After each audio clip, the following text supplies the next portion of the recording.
21 shkurti është dita ndërkombëtare e gjuhës anëtare e shpallur nga UNESCO në vitin 2007 nga OKB-ja. Kudo zhvillohen aktivitete të ndryshme në të gjithë botën, por më shumë se çdo shtet duhet të zhvillojë Shqipëria, Trunguça anë, Kosova dhe gjithë trevat shqiptare. Kjo është për shumë arsye, por arsyeja më themelore është sensibilizimi që duhet të bëhet, sepse është alarmante humbja e gjuhës shqipe ndër mijëra e mijëra fëmijë emigrantësh që lindin jashtë rrojeve shqiptare.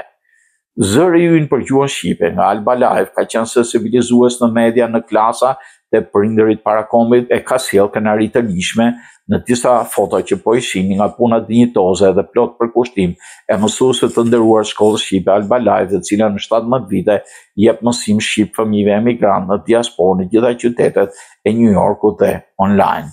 Ata janë pasuria e diasporës dhe e kombit, thuhet në një shënim nga kjo shkollë.